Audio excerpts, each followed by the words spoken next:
O que te levou, assim, a fazer a faculdade de contabilidade? Por quê? Alguém da tua família? O que aconteceu antes, assim, sei lá. Que ninguém escolhe, cara. Que nem o Rafa tava falando da comissão, a gente tava lá na Sim. comissão, né? Que a gente quer atacar os novinhos, né? Antes da faculdade. Por quê? Ninguém vai perguntar, Direciona, né? Ninguém... chega numa escola, Meu aí sonho... vocês querem ser o quê? Ah, eu quero ser contador. Cara, se não... Imagina eu pequena assim, meu sonho é ser contadora. Não é. Não é. O cara pode ser bombeiro, policial, tudo. Ninguém fala que quer ser contador, cara. Não, ninguém não... Da onde que vem, então, Se essa... a gente escuta, se já é criança, a gente até pergunta, você tá bem, criança? Ainda fala, filho, cara, não é assim, né? Brincadeira, né? Sou muito feliz com a contabilidade. Mas a contabilidade, ela veio em decorrência da maternidade, né? Da minha maternidade precoce. Eu sempre quis ter uma profissão. Sempre foi algo que eu almejei na minha vida. Então, desde novinha, eu já trabalhava em busca disso. Então, com 14 anos, eu fiz o meu primeiro concurso para uma escola técnica, que eu já estava já buscando uma profissão para mim. E, por incrível que pareça, eu fui aprovada, né, no Cefet, e eu comecei o meu curso de meteorologia. Nossa, igualzinho contabilidade. Seria a garota do tempo. Parecido um pouquinho. E aí, nesse inicinho, no meu Cefet, que foi quando eu descobri que eu estava grávida. E aí minha vida virou de cabeça para baixo. Eu acabei saindo do Rio de Janeiro, fui morar em Caxias porque eu casei, por conta da gravidez e tudo mais. Mas essa coisa de querer ter uma profissão, de querer me desenvolver, sempre foi um sonho, e eu não deixei isso morrer por conta da minha gravidez, por conta do meu filho, né? Porque a gravidez é um filho, é uma pessoa que tá ali que Sim. vai depender... Gravidez não é gravidez por si só, é uma pessoa que tá vindo. Sim. E aí... exatamente. Mas assim, o meu filho, ele não foi alguém pra me desmotivar, muito pelo contrário.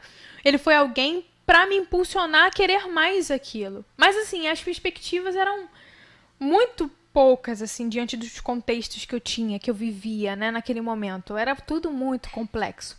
Mas eu não desistia. E aí, quando eu cheguei no terceiro ano, eu fiz o ProUni. Eu obtive notas para fazer minha inscrição no ProUni. E através do ProUni, eu pleiteei a bolsa na universidade, no curso de contabilidade. Mas assim, por que escolheu? Aí vamos lá. Naquela época, o ProUni, você poderia fazer 7 indicações de possíveis cursos que você gostaria de fazer, e a sua nota te dava as possibilidades. E aí eu coloquei, vamos lá, PUC, português, inglês, e depois eu botei ciências sociais, que é uma coisa que eu gosto, economia, que eu sou apaixonada, que eu espero poder cursar economia, administração, também gosto. E contabilidade foi por causa do nome da instituição, que era a Faculdade Moraes Júnior Mackenzie. Moraes Júnior. Eu me lembrei de uma conversa do meu pai com os amigos dele, falando muito bem da instituição. Boa. E aí eu falei assim, vou botar aqui contabilidade. Ciências contábeis, né? Que aí eu falei assim, eu não sei o que é, mas eu vou botar aqui. Mas pelo nome parece ser legal, então... deve estar parecido ali com ADM. Eu tinha muita simpatia por ADM e já gostava mais de economia. Economia eu sempre achei um curso muito interessante. E aí me inscrevi. E aí aconteceram algumas coisas meio... Eu não sei o nome que vocês vão dar quando vocês ouvirem, mas eu confio muito em Deus. E aí foi uma coisa que eu vivi, né, ao longo da minha vida, assim, de uma forma muito intensa na graduação. Eu sempre quis... Era meu discurso. Pedro, imagina uma pessoa dura da vida, dura, sem um tostão no bolso. Imagino. Com a barriga desse tamanho assim, mas falava, não, porque eu vou estudar. Eu vou fazer meu curso, sabe? Eu vou fazer minha graduação, mas eu não tinha, assim... como fazer. Mas aquilo sempre estava dentro de mim. E aí, o que aconteceu? Eu fiz a inscrição, veio a primeira seleção, né? A primeira chamada do ProUni, e eu não consegui. Beleza, foi assim, tá bom. Aí, antes de sair o resultado da segunda chamada, eu tive um sonho.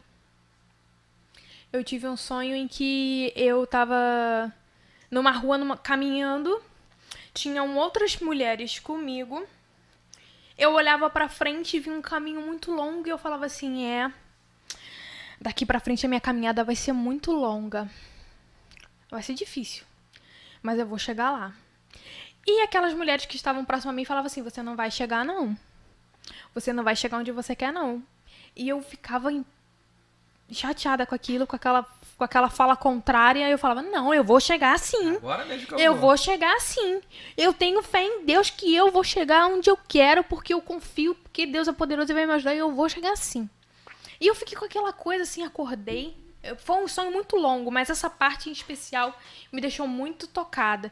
E eu acordei naquela coisa assim, caramba, que sonho estranho, sabe? Porque tem sonhos e sonhos, né? Tem sonhos que parece que assim, que foi uma coisa além, sabe? Não Sim. foi só um sonho. Eu falei, caramba, isso deve ser Deus Uma mensagem. me chamando pra ir pra igreja. Eu pensei assim. Porque eu tinha uns coleguinhas que iam pra igreja e tal, de vez em quando. Eu não ia, não gostava muito. Ia mais por causa da galera, que era todo mundo adolescente. E era um momento que eu podia ser adolescente de novo também. E aí, quando eu decidi ir, eu sonhei, tipo, de domingo pra segunda. Eu falei, pô, vou na igreja na sexta. Porque eu sabia que a galera ia estar lá. E aí eu marquei... Quando eu tava me arrumando pra ir, a minha sogra me chamou, falou assim, Nara, o telefone pra você. Aí fui, tava terminando de pintar a unha. Quando eu atendi, um menino falou assim, é Naira Daniel. Eu falei assim, sou eu. Então, tô ligando pra te falar que você ganhou uma bolsa de estudos 100% paga na Moura Júnior Mackenzie Rio, no curso de Ciências Contábeis. Porra, que foda. Foi algo assim, fantástico, sabe?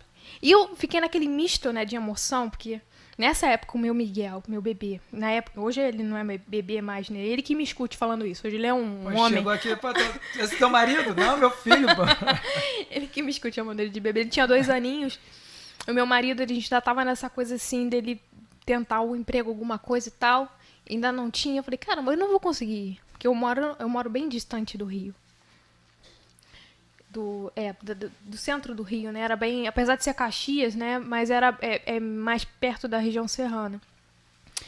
E aí eu fiquei meio assim, não sabia se eu ficava feliz, tal. Aí até que conforme eu tinha colocado no meu coração, eu fui pra igreja e tal. E as minhas amigas começaram a fazer, cara, tu se esqueceu, é o sonho da tua vida, sua louca. Tu conseguiu. Às vezes eu nem acredito, assim, É. né? Eu falei assim, é verdade. E ali eu comecei eu entrei assim, como é que eu vou dizer? Com uma autoestima muito baixa. Muito triste, assim, com conta da condição, que era muito difícil. Mas tem que pensar que agora tá empresária, contábil, agora tá... Não é. E assim, apesar de tudo, eu fui indo. Período a período. Parecia interminável, sabe? Mas aí eu conheci muita gente boa, assim. O meu marido falou assim, eu vou fazer de tudo pra você não parar o curso. Maneiro. Ele já tinha tentado se graduar 2 vezes e não tinha conseguido. Essa daí que é a sorte, né? Que as pessoas falam, né? É. Você teve sorte. Eu peço desculpa, gente, eu tava me emocionando, porque é uma história, assim, Não tem que se desculpar, não. que mexe muito comigo, sabe? E aí eu virei babá, eu fazia serviço de babá aos sábados. Na sua casa ou na Não, casa das pessoas? eu ia pra Jacarepaguá, minha mãe trabalhava em casa de família, então nessa mesma casa eu fazia o serviço de babá pra poder ter o dinheiro da passagem, pra poder me... Porque é cara a passagem. Era muito caro, porque não adiantava só o curso ser gratuito, sabe? Pra eu me manter... Exatamente, né? exatamente. Então foi nesse sentido que, assim, eu tive apoio de muita gente. E aí... eu tive pessoas ali da faculdade que me ajudavam, colegas meus que me ajudavam, assim, eu não tinha dinheiro pra imprimir material, sabe? Eu tinha que pedir pra colegas meus e tal, ou alguma professora já imprimia pra mim e me dava. E assim fui indo. Eu estagiei 6 meses, mas não deu muito certo, porque eu ficava muito tempo fora de casa e o meu filho era pequeno. E aí conciliar, né, é complicado. Era muito, assim, eu me sentia muito mal, ele sentia muito a minha falta, porque a gente sempre fez tudo junto, eu e o Miguel. Tanto que ele hoje tá aqui. Ele já tinha quantos anos? Ele já tinha uns 4 anos. Bem pequeno ainda, muito pequeno. Eu saía de casa, eu entrava na faculdade 7 da manhã, então eu saía de casa às 5, e quando eu estagiava, eu chegava em casa às 8h30, 9. Então, ainda tendo que dar conta da casa, dos trabalhos da faculdade e tudo mais. Então, assim, e do meu filho, dar atenção pro meu filho, era uma coisa assim que... complicado demais. Eu era magricela que vocês não imaginam, assim, só tinha cabelo naquela época, porque era bem puxado. Até que eu falei com meu marido, olha, eu vou abrir mão, não faço estágio na minha graduação, só me estudo, e depois eu faço... Depois eu corro atrás do prejuízo aí. E assim eu fiz. Só me graduei, mas tive apoio assim de muita gente que me incentivou. Falo aqui dos meus professores que me apoiaram, né? Até hoje, sempre quando alguém passa por mim, né? Eu sempre comento e tal. E dos meus colegas de turma também, que me apoiaram, que me davam força. Às vezes o meu filho ia comigo. Os meus professores conhecem meu filho, Miguel. Então, quando ele ia pra sala de aula, o pessoal sempre agradava, sempre tentava fazer alguma coisa. Então ele não quer contabilidade, né? Que foi pras aulas de contabilidade, nossa, aqui quer... Ele escolhia a aula. Pelo menos ele já sabe que não quer fazer contabilidade. Ele não assistia aula de qualquer um, não. Ele perguntava, mãe, vai ter aula de quem? É de fulano. Não quero, não. Análise de balanço. Não, isso aí não. Isso aí contar auditoria. É chato. Não vou não, mãe. Eu quero ir na outra aula. Então, assim, foi bem intenso, mas passou, né? Então, eu acho que a gente tem que focar nisso. Eu sabia que ia ser complicado, ia ser difícil por conta da minha condição toda, mas, assim, que depois disso, coisas boas iriam vir. Né? E eu ia estar semeando ali com lágrima mesmo para que florescesse em algum outro momento. E assim foi, sabe? Muito legal. E assim foi. E tá sendo, né? Eu ainda colho dos frutos, né? Tô colhendo dos frutos até hoje. E ainda não colhi tudo. Eu creio que muita coisa boa vai acontecer ainda